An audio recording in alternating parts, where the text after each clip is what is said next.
Pessoal, dando continuidade ao M-Talk Educação do Amanhã, agora nós vamos falar sobre um novo tipo de relacionamento entre professor e aluno, deixando para trás um modelo pedagógico que se tornou obsoleto para o século XXI. Eu quero convidar ao palco o professor Rui Fava, doutor em Ciências da Educação, sócio fundador da Atman Educar e autor de livros como Educação para o século XXI, Educação 3.0 e Trabalho, Educação e Inteligência Artificial. Palmas para o professor Rui, pessoal. Obrigada, professor. Bom dia a todos. Primeiro eu queria agradecer a Paloma, ao Fernando pela oportunidade, parabenizar pelo evento, porque é assim que a gente começa a discutir educação e assim que a gente começa a fazer transformação na educação. Queria parabenizar o Fausto e a professora Clarice pela excelente palestra. Me complicaram que agora eu tenho que, pelo menos, tentar igualar eles, vai ser difícil. Bom, como o tema é educação do amanhã, eu estou tentando trazer para cá alguma coisa pensando no amanhã mesmo. E eu acho que nós estamos passando por o que a gente fala por uma mudança de época. Uma mudança de época é a junção de alguns fatores que vão acontecendo. Por exemplo, nós estamos vendo mudanças culturais, mudanças científicas, mudanças energéticas, mudanças geográficas, políticas e tecnológicas. Quando junta tudo isso, nós temos uma mudança de época. Acontece uma revolução e existe a mudança de época. Eu acho que nós estamos exatamente nesse momento, no início de uma mudança de época. Então, o mundo trabalha em plataformas. E é isso que eu queria conversar com vocês um pouquinho. A primeira mudança de época que nós tivemos foi a substituição do esforço físico por instrumentos, na Revolução Agrícola, 4.000 anos atrás. Em termos de educação, não existia educação formal, mas existia uma educação integradora, né? O processo era de desenvolvimento e aprendizagem. Então, aprendia-se fazendo, o artesão ensinava fazendo, né? Aplicando tudo o que ele aprendia. Então, os currículos, se é que existe currículo, ele era horizontal, né?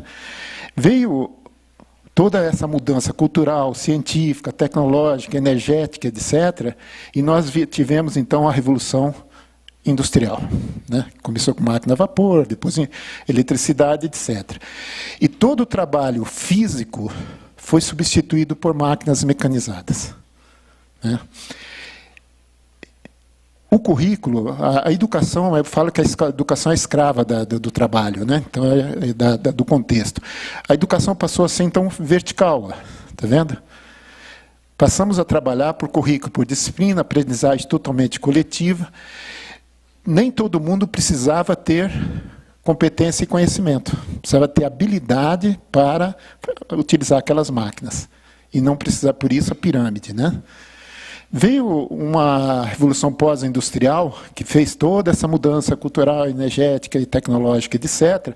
E nós tivemos a substituição do trabalho repetitivo. Então, tudo que é repetitivo, a máquina faz. Então, dá uma olhada. Aqui, os instrumentos vieram ajudar a substituição do esforço físico. Por exemplo, a roda, a substituição das pernas, a alavanca como substituição da força. Aqui toda a máquina mecanizada substituiu o trabalho físico. E agora aqui, em torno de 50 anos, substituição do trabalho repetitivo. Inventaram uma máquina que seria uma extensão do cérebro. Ainda, dá uma olhada, que ainda trabalhamos na educação com currículo por disciplina, né? Alguma coisa já começa a trabalhar por competências, tá vendo? Dá uma olhada que você vem aqui, ó, tem as plataformas. Quando há a revolução, você tem a disrupção. Aí você faz e vai vindo aqui. Tá? Nesse período aqui, que ainda nós estamos nele, ensinaram a muitos como se fosse um só. Aqui o ensino era individualizado, aqui é muitos como se fosse um só. Por isso você coloca muitas filas, muita gente, e parte do princípio que todo mundo aprende da mesma forma. É claro que isso está ultrapassado, né? E agora nós estamos exatamente nesse momento que a gente chama de revolução digital, né? Que é a substituição do trabalho preditivo. tudo que é preditivo, que você depende de dados históricos, a máquina vai fazer. Ou através de uma inteligência artificial, através de Big Data, qualquer coisa. Mas a máquina vai fazer. Dá uma olhada aqui, que as plataformas, elas são muito nítidas. Esforço físico substituído, trabalho físico substituído, trabalho repetitivo substituído, e nesse momento o trabalho preditivo sendo substituído. O que acontece, né, de problemas? É que quando você está no início, nós estamos exatamente aqui, ó. Tudo que tem aqui do passado não vale. E aí nós entramos no olho do furacão. O que nós vamos fazer? Né? Vem a resistência, o ludismo, né? Vem uma série de coisas, mas nós estamos aqui. Mas será que o que eu estou fazendo está certo? Não dá para ensinar mais da mesma forma. Como é que eu faço agora? Mas nós não temos histórico. E aí que entra o problema. Né? Aí vem os modismos, né? Que a gente vai falar um pouquinho de alguns modismos. Então, eu acho que nós estamos exatamente nessa parte aqui, e se a gente contar, seria a primeira, segunda, terceira e quarta revolução. Já tem gente falando em quinta revolução. Mas o que é quinta revolução? Então, aí começa também esse modismo de muita coisa, mas para ter realmente uma revolução, uma mudança de época, tem que ter esses 5 fatores. Que é a mudança cultural, científica, energética, geográfica, política e tecnológica. Se juntar tudo, você tem a mudança. Se não juntar, você não tem mudança. O que nós temos muito forte daqui, porque eles estão falando que é a quinta revolução, é a mudança tecnológica. Mas não basta a mudança tecnológica. Então, cuidado, a gente tem que tomar cuidado com o modismo. Né? No meu último livro, eu escrevi que eu coloquei os deuses da tecnologia, né? Vamos falar em tecnologia. Então, nós temos a Deméter, que é a deusa da fartura, a deusa grega, né? A internet, tem tudo lá, é farto mesmo a internet. Né? A Mnemosyne, e as suas musas, que são o smartphone. O smartphone hoje é um comportamento. A gente pode escolher a esposa, o filho, mas o telefone não pode esquecer. Né? Ele fica o tempo todo com a gente. Pode olhar, e está todo mundo grudado aqui no telefone. Né? Porque não pode esquecer, virou um comportamento. Né? Hermes, deus da comunicação, mídias digitais. Estamos aqui trabalhando exatamente com mídias digitais, né? Televisão e todas as mídias. Né? E Zeus, reis dos reis, que é a inteligência artificial. Que a ideia é que isso se transformar, que viesse a fundo muito mais tarde, mas que veio muito, muito rapidamente para cá, se adiantou mais do que deveria. Né? Com isso, com toda essa tecnologia, o que está acontecendo? Muitas empresas estão se tornando inúteis. Por quê? Trabalho físico, repetitivo e preditivo a máquina faz. Isso significa que muitos cursos vão também desaparecer ou fazer metamorfose. Eu não sei se alguém de vocês trabalha com ensino superior. Alguém trabalha com ensino superior aqui? Não. Não, mas no ensino superior, por exemplo, tem um curso chamado Ciências Contábeis. 5 anos atrás, ou mais, todo curso que fazia Ciências Contábeis era contabilidade de registro. Então, quando a gente ia na rua, tinha uma farmácia e um escritório de contabilidade. Né? Aí era trabalho repetitivo, a máquina faz. A contabilidade teve de se reinventar. Aí virou controladoria, né? Para fazer análise de relatórios para tomada de decisão. Controladoria, análise de relatório é dado histórico. Dado histórico é preditivo, a máquina faz. O que vai acontecer com a contabilidade? Ou se reinventa, ou vai desaparecer. E é assim que funciona. Então, por isso, algumas empresas vão se tornar inúteis, algumas áreas de produção vão se tornar inúteis, e com isso os empregos. Né? A área de eletricidade está ficando muito forte. Né? A área de comunicação já está tendo até greve. Né? Vocês viram o movimento na Líbia, porque a Líbia... Líbia ou Líbano? Acho que é Líbia, né? Que está tendo um movimento danado lá, porque o governo queria cobrar um imposto em cima do WhatsApp. Né? Por quê? Porque está acabando com as telecomunicações. Meu filho mora no Canadá, eu falo com eles todos os dias, tudo passando, não por essas empresas de telecomunicações. Só um exemplo no Brasil, como isso está acontecendo, essa alteração de profissões. O censo do IBGE, a área ocupada nos últimos 10 anos, Cresceu em 16 milhões de hectares em 10 anos a área ocupada por agricultura. Dá uma olhada, uma queda de 1,5 milhão no mesmo período de ter trabalhadores. Divide isso por 10, 1,5 milhão dá 150 mil. Divide por 12, dá 12.500 empregos que todo mês, na média, se perde no campo. E se perde por quê? Trabalho físico, repetitivo e preditivo estão sendo substituídos. Né? Então, por exemplo, em Mato Grosso, que eu vivo lá, já tem tratores que não precisam de ter tratorista. Eles andam sozinhos. Né? Mas, em compensação, surgem outras profissões. Então, cada vez que tem essas mudanças tecnológicas, vão vir outras profissões. E aí a educação precisa correr atrás disso. Aqui, para efeito da tecnologia da leitura, ela também faz a mudança também faz parte dessa mudança cultural, tecnológica, etc. Lá nós tínhamos o papiro, então aqui o ensino era muito mais por imitação. Aliás, é uma metodologia que se tem até hoje, mas muitas escolas ainda não dá muita importância à metodologia por imitação, mas trabalhar ela metodologicamente, avaliando por imitação. E a gente faz muito disso. Né? Depois veio o pergaminho, o papiro, depois o papel, e agora nós estamos na era digital. Né?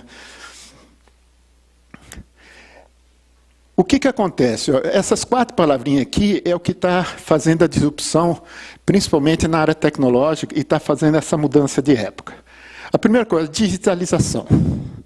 Depois a desmotização, a desmaterialização e a democratização. Vamos pegar só um exemplo para vocês entenderem. Vamos pegar aqui o smartphone. Tá? O que ele acabou? Ele acabou com a indústria, por exemplo, de máquinas fotográficas. Né? Máquinas filmadoras, filmes. Ou seja, o que eles fizeram? Primeiro, ele digitalizou, desmotizou. Ou seja, você pode tirar... A gente vai tirar uma fotografia, já bate umas 10 para depois escolhe uma. Né? Tá? Porque não tem... Desmaterializou e democratizou. Isso está acontecendo com tudo isso daqui. Qual é o grande problema? Talvez uma das palavras mais importantes que nós temos hoje é a auto-organização. O problema é que essa auto-organização, ela está fazendo sem a gente fazer interferência. Então, de repente, você está usando o WhatsApp sem saber por que está usando o WhatsApp. De repente, você está usando o Netflix, não está indo mais no cinema, você nem notou isso. Você vai se auto-organizando de uma forma que, às vezes, nós perdemos o controle. E aí que entra o problema das escolas. Porque se as escolas não se auto-organizar, com todas essas mudanças que eu estou falando, cultural, política, etc., a auto-organização vai vir. E aí ele vai ficar chateado, pô, perdi meu emprego, mas você não se auto-organizou. Ou seja, o mundo pode viver sem escola? Pode. Eu não acho que vai viver sem professor, mas sem escola pode. Essa escola tradicional que nós temos hoje, certamente. Certamente. Então, o que a gente tem que tomar cuidado, que é essa auto-organização, a gente tem que participar dela. Eu vou ajudar a fazer essa auto-organização, e não deixar ela fazer pela onda, pela osmose. Né? É inacreditável que, no ensino superior, que eu sou mais do ensino superior, você tem muitas empresas hoje que têm universidades corporativas. Por que eles têm universidades corporativas? Porque a universidade tradicional não está fazendo aquilo que eles precisam. Então, está vendo como automaticamente vai se auto-organizando? Né? Então, nós temos que tomar cuidado. E aqui dá para dar N exemplos aqui, mas não vamos ficar nisso. Agora, nesse momento, nenhuma inteligência artificial é suficiente para substituir um professor. Eu concordo com isso. Tá? Trabalhar o que a professora Clarice trabalhou hoje, pensamento, emoção, etc., isso a máquina não faz ainda. Eu digo que as máquinas hoje, elas são carpideiras. Carpideiras são aquelas pessoas da Idade Média que eram contratadas para chorar em velório. Né? Elas faziam um escândalo danado, elas não sentiam emoção. Elas demonstravam a emoção. As máquinas, elas vão demonstrar a emoção, mas elas não vão sentir emoção. E isso precisa do professor. Então, por isso que o professor, eu acho que ele vai ter cadeira cativa, pelo menos por muito tempo, né? Agora, a escola, não necessariamente, né? Aqui, ó, é um livro que saiu sobre economia compartilhada. Dá uma olhada no exemplo que eu dei do Brasil. Nos anos 1900, 80% da população trabalhava na agricultura. Hoje, em torno de 2%. E esse número está caindo. Tá? Bom, se sai daqui, foi para onde? Foi para a indústria. A indústria também está robotizando. Que tudo que é trabalho repetitivo, a máquina faz. Né? Tem um pensamento do... fugiu o nome agora, vou lembrar. Schumpeter, eu acho que é Schumpeter, que ele dizia isso em 1920. Ele dizia o seguinte: no futuro, a indústria vai ter 2 empregados, um cachorro e um homem. O homem para não deixar ninguém entrar na fábrica, e o cachorro para não deixar o homem mexer na máquina. Gente, está acontecendo isso. Hoje você pega as indústrias, a Scania acabou de inaugurar no Brasil uma fábrica toda 100% robotizada. 100% robotizada. Por quê? Todo trabalho físico, repetitivo, preditivo, a máquina faz. E o que as nossas escolas estão ensinando?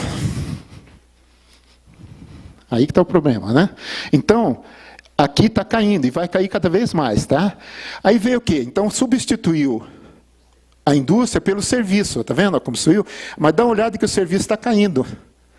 Porque tudo que é serviço com localização, ainda tem que fazer por coisa, mas que não precisar de localização, ele sai, aí vai para a economia criativa. Tá?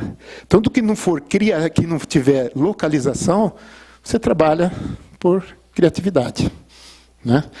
Agora, qual que é o grande problema? Toda a nossa escola hoje, ela está aqui, ó.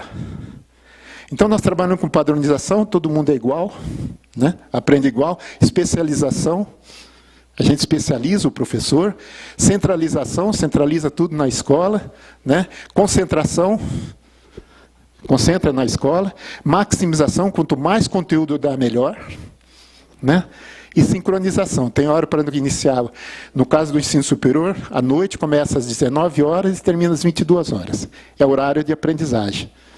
Mas isso não vale mais. Né?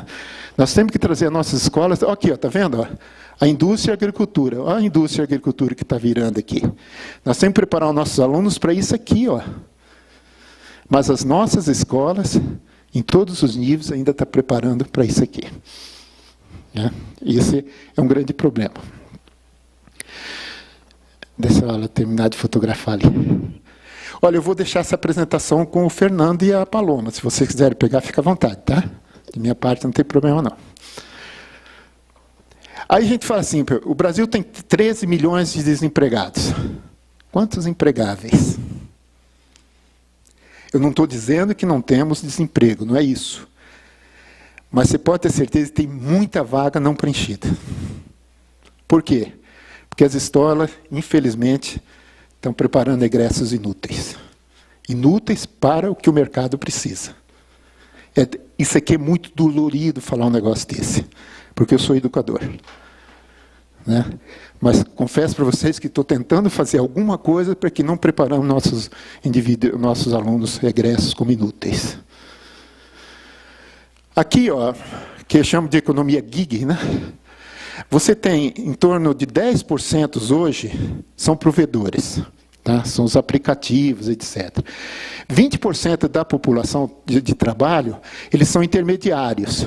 70% é multidão. Essa é a nossa economia que nós estamos tendo agora, a economia digital. Tá? Então, você tem essa turma aqui, ele tem dados estruturados, tem um monte de informação. Mas não sabe aplicar essa informação. Aqui está o tático, é aquele pessoal que tem a informação contextualizada, ele tem um pouco de conhecimento. E aqui as competências, aquele cara que é competente. O grande problema é que a maioria está aqui. Ó.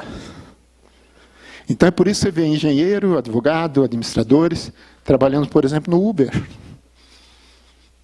Eles estão aqui. Ó. Por quê? Eles não foram preparados para trabalhar para cá. A escola não preparou eles para eles. Então, e essa população está cada vez maior. Só que eles trabalham 10 horas por dia ou mais, ganham menos e sem nenhum seguro trabalhista. E a grande maioria da nossa população está vindo para cá. Por quê? Porque as nossas escolas não estão preparando para isso aqui. Então, estou falando na educação do amanhã, muda tudo que tem que fazer para isso aqui. Né? Toda vez que tem essas junções dessas 5 perspectivas, a gente tem que eu digo que é a dor social. Né? Então, você tem a plataforma, então a revolução agrícola, tem toda uma tecnologia. Aí a educação, ela vai estar bom, eu tenho que preparar para a próxima plataforma. Ela vem preparar. A educação está sempre atrás. Né? Aí vem a dor social, aí vem a prosperidade. Aí você vem, aí de repente vem outra coisa, surge com a inteligência artificial agora nesse caso, vem a dor social. Nós estamos exatamente aqui com essa dor social. É por isso que esse gráfico aqui, ó, ele é importante, porque aqui está a dor social. Está todo mundo sofrendo essa dor social. Né? E como é que vai fazer isso? Aí fica, a gente tem um monte de críticas, um monte de coisa, mas o que eu estou fazendo? Né? Para mudar isso daí. No caso da educação do amanhã, eu só queria deixar claro que eu não sou daqueles que fica falando mal da educação tradicional. Eu sou formado pela educação tradicional. Né? Muitas pessoas aqui foram formadas pela educação. Ela é boa? Claro que é. Só que ela é boa para o contexto anterior, para a plataforma anterior. Então, por exemplo, lá na Revolução Agrícola, nós tínhamos que ensinar as pessoas a correrem, porque eles tinham que ir atrás da caça, para a agricultura. Depois nós tivemos que ensinar os alunos, os egressos, a nadar. Eu aprendi a nadar, né, no Oceano Vermelho, Oceano Azul, etc. Só que agora, nós temos que ensinar o aluno a voar. Só que o que acontece? Nós estamos continuando a ensinar a nadar. E o que acontece? Estamos formando inúteis. Pessoas que sabem nadar, mas não sabem voar. Só que o mercado quer pessoas que sabem voar. Nesse mundo de carregado de dados, informações, céu nublado, de internet, etc. Né? Então, eu só queria deixar isso aqui claro, porque você não pode dizer, eu sei que tem muita gente que escreve, não, porque se você pegar uma sala de aula de 100 anos atrás, entrar é a mesma sala de aula. Não é bem assim a coisa. Claro que tem evolução sim. Tá? Aqui, ó, estágio da caminhada. Então, você pega, primeiro, o inconscientemente incompetente. É o aluno que chega, e às vezes a gente tem até pessoas bem formadas que são inconscientemente incompetentes. Né? É aquele cara que acha que sabe tudo. Né? Tem pessoas aqui no Brasil e alguns superautoridades que acham que sabe tudo. Tudo que chega para eles, ele é de economia, de política, tudo eles julgam e sabem que sabe tudo. Conscientemente competente. Aí ele vem para a escola e ele começa a ser o aprendiz. A incompetência é consciente. Ó, eu não sei, quero aprender. Esse é o melhor cara que tem, porque ele está afim de aprender. Eu não sei. Aí vem, ele aprendeu, ele tem o domínio, ele tem a competência consciente. Aí eu sei, mas às vezes eu não estou ainda fluente, mas eu sei. Quer ver um exemplo? Eu sei dirigir. Aqui, ó, no domínio, eu tenho que trocar a marcha, se for não tiver ainda câmbio analógico, eu tenho que trocar, eu sei que tem que apertar, ele sabe, só que ele não tem a fluência. Aí você chega na competência inconsciente, que é a fluência. O que o mercado está pedindo hoje? Isso aqui. O que o máximo que a escola está chegando? Aqui, ó. Nem aqui está chegando aqui. Então, dá uma olhada o tanto que nós temos que caminhar, né, para chegar nisso aqui, que é a fluência. Né? Eu vou fazer rapidamente, por causa do tempo, 16 minutos, vai dar tempo, sim. Eu vou fazer uma analogia, eu estou chamando de 3 horizontes. Tá? Qual é o horizonte de hoje da educação? Estou falando de forma geral. Qual é a transição e o que pode ter no futuro? Porque foi a proposta de fazer a educação do futuro, né? Educação do amanhã.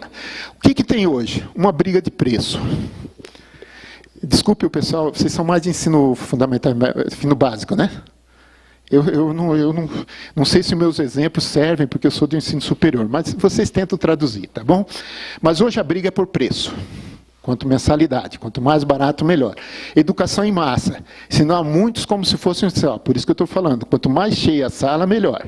Porque é escala. Então, se põe um atrás do outro, ensina em massa. Tá? Salas grandes e cheias. Quanto mais aluno for, melhor. Né? foco no ensino e não foco na aprendizagem. Então, o professor tem um rol de conteúdos que ele tem que dar, e ele não pergunta se o aluno aprendeu ou não. Ele pergunta se eu consegui passar o conteúdo. Eu estou com o conteúdo em dia. O aluno aprendeu? Não sei, não interessa, porque o foco é no ensino. Ensino coletivo, ensinar muitos como se fosse um só. Ensino de conteúdo e não de competências, né? Aulas palestradas, é o professor fazendo aqui, né? É o que eu estou fazendo aqui, né? Estou criticando e estou fazendo. Currículos por disciplina. É verdade, né? Currículo por disciplina, né? Sequenciamento linear. É bem linear, você começa aqui, vai aqui até chegar lá, né? Foco na viabilidade, na gestão e viabilidade, né? Avaliação de ranqueamento. Esse é um grande problema. E eu vou dizer, a avaliação do ranqueamento está ligada a aprendizados perdidos. Professores, eu não sei como que é no ensino fundamental e médio, mas no ensino superior, nós temos assim, é dividido em 2 bimestres por semestre, né? Então, você dá o bimestre e você tem uma prova. Essa prova é de ranqueamento, que não é prova, não é avaliação, isso para mim é verificação. Aí você faz o segundo semestre, aí no final você tem outra prova. Se o aluno tiver 7, na média, normalmente, ele passou direto. Ou seja, se ele souber 70% daquilo que deveria saber, ele passou por média. Só que o que acontece, que é o aprendizagem perdido? Ele estuda naquele primeiro semestre para a prova. Terminou a prova, ele joga fora aquele conteúdo, ele não precisa mais dele. Aí ele vai para o segundo conteúdo. Quando ele terminou, ele joga fora também. Esse é o aprendizado perdido que eu falo. Agora, pensa bem, se 70% é suficiente para passar direto, sem prova, e quando tem prova no ensino superior, 50% é suficiente, às vezes, ou 60%, pensa bem, você tem que fazer no final do curso, você tem que fazer um carro de 4 rodas. Se você fizer um carro de 3 rodas, você vai passar, ele não vai andar, mas você vai passar. Uma coisa que aconteceu comigo, literalmente, na Unic, eu era reitor da Universidade de Cuiabá, um aluno de odontologia, ele tinha 10 passos para extrair um dente. Ele tinha que dizer quais eram os 10 passos. Ou seja, aí ele tirou 6, mas não passou. Aí ele entrou na vista de prova, etc., porque ele queria, não, eu tenho direito a 7, porque eu acertei 7. E começou a briga. Enfim, chegou na reitoria. Aí veio os professores, o aluno, aquela reunião tensa, né? Para a gente decidir. Eu falei, quanto você devia tirar? 7. Professor, não, ele tirou 6. Quanto deveria tirar? 0. Eu falei, imagine a cena. Você é um profissional, você chega na cadeira para extrair o dente, ele sabe até o 7º passo. Aí você vai ficar com o bocão aberto lá para ele consultar o manual? Vocês entenderam qual é o problema? E a nossa avaliação não é assim? Por isso que a avaliação tem que ser por domínio, gente. Ou você sabe ou não sabe, ponto. Né? Então, é isso que eu falo que é aprendizagem perdida. Pouca interação com o mercado, as escolas são fechadas, né? Resistência a novas tecnologias, principalmente os professores mais antigos, né? Perda da importância do diploma. Agora, essa perda da importância do diploma é culpa do diploma? Não, é culpa da escola que está formando profissionais inúteis. Né? Não é culpa do diploma. A transição, um movimento de currículo por competência. Só que o problema é o que é competência. Está todo mundo trabalhando, competência é efeito, gente. Você tem que fazer algo para desenvolver competência. Tá? Ensino aplicado, que o Fausto falou bastante. Né? Aprendizagem pragmática e proposital. Ou seja, qual é o motivo que eu estou aprendendo isso? Onde eu vou utilizar isso? Não passar só informação, né? Educação vista como sistema, transição digital, é o que nós estamos exatamente nesse momento, tá? Foco na educação, aqui é foco no ensino, aqui é foco na educação. Metodologias híbridas, e eu queria fazer um parágrafo aqui na parte de metodologias híbridas, que virou uma doença no Brasil hoje, o tal da metodologias ativas. Virou uma doença. Eu sou contra a metodologia ativa? Não.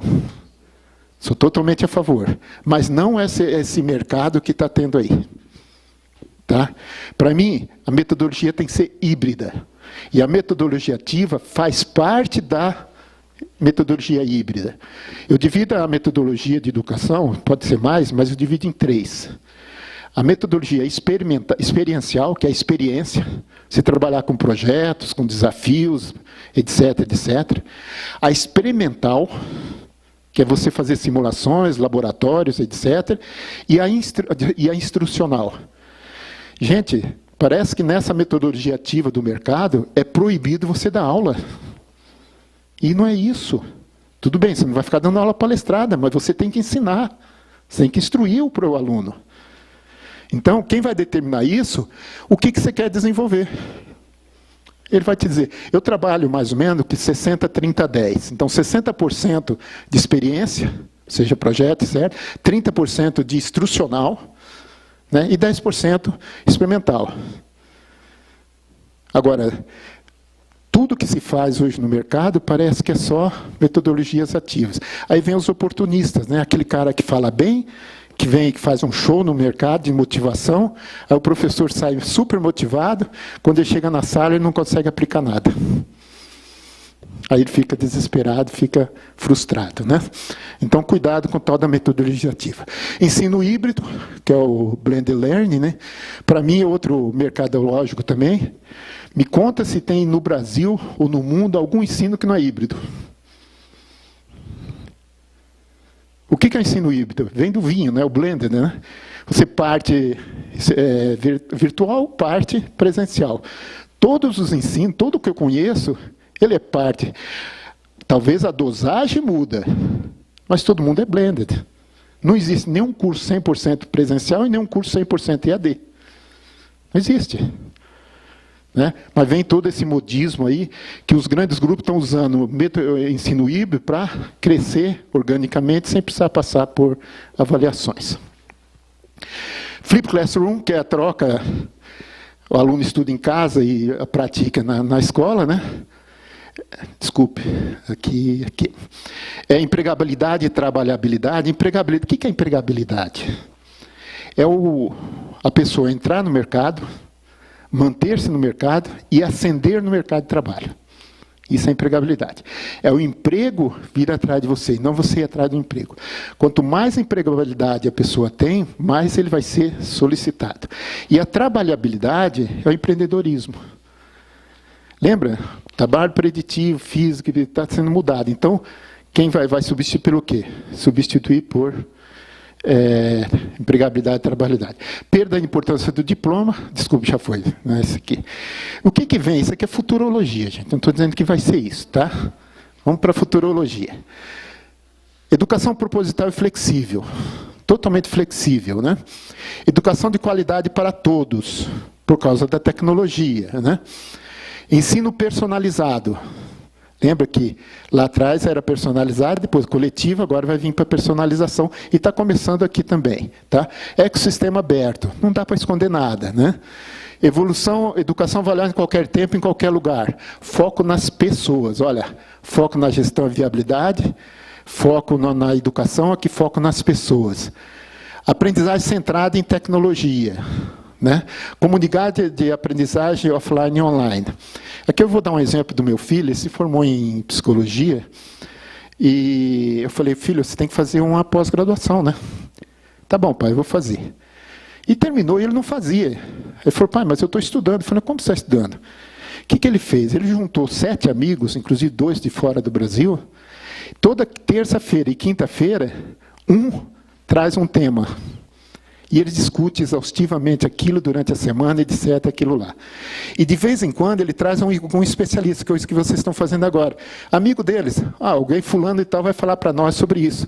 7 alunos estudando. Por quê? Eles não falam, por que eu vou fazer algo formal? E daí entra o que está acontecendo já no Brasil muito forte, a escola em casa, né? Está muito forte isso, porque a escola não está trabalhando o que deveria. Né? Então, isso aqui está muito forte hoje. Educação envolvente, divertida, aluno determina o ritmo de aprendizagem, aprendizagem ao longo da vida. Para mim, isso aqui é o futuro. Tá? Aqui é a transição e é o que existe hoje. Tudo bem?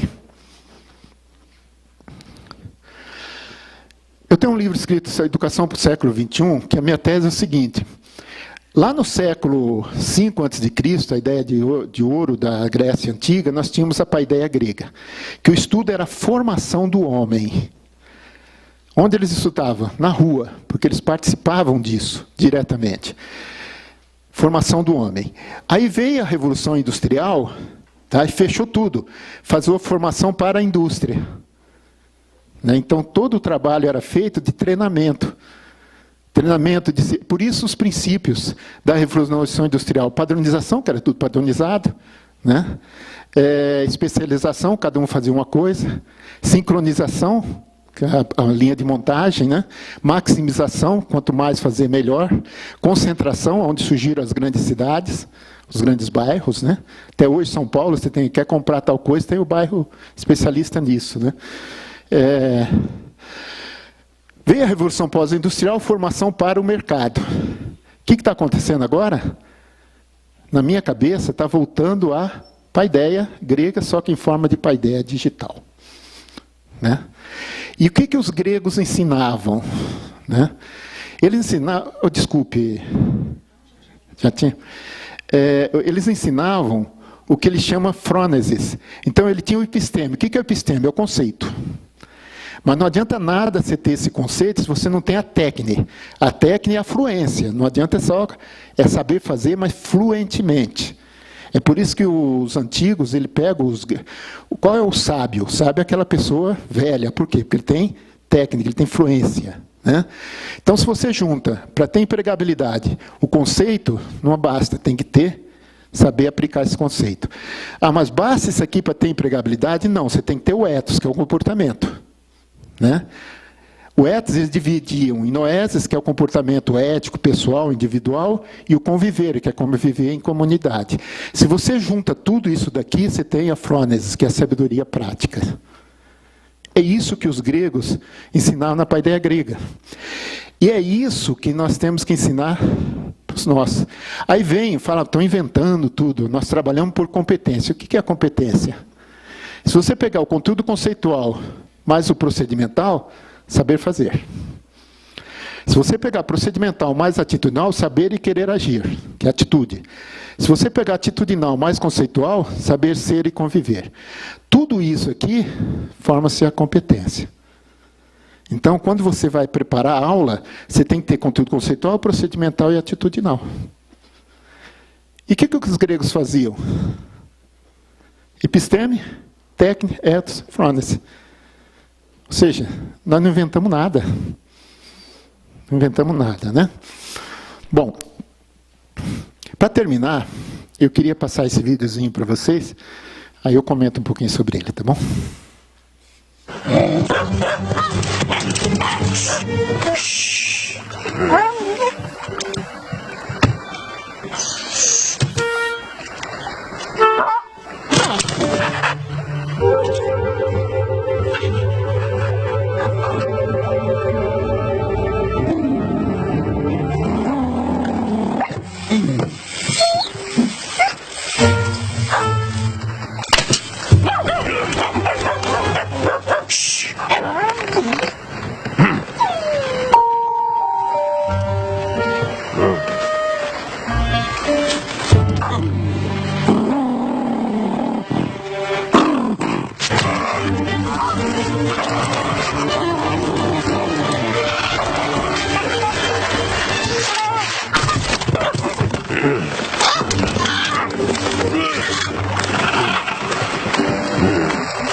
Bem, gente, o que eu queria dizer com esse vídeo?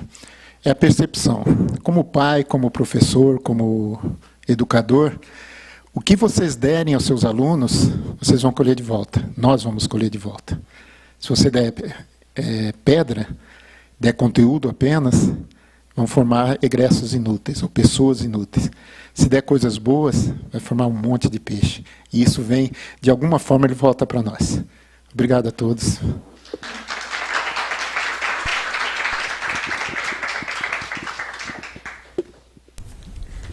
Obrigada, professor Rui. Nossa, gente, caiu um cisco aqui no meu olho. Muito obrigada. Bom, em nome do Metrópolis, dos nossos patrocinadores, eu quero agradecer a presença de vocês aqui, que acompanharam o nosso evento presencialmente.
Nós produzimos uma série de conteúdos relacionados a esse tema. Confere lá no metrópolis.com. Agradeço a todos pela presença, para vocês aqui no auditório, pela internet. Até a próxima.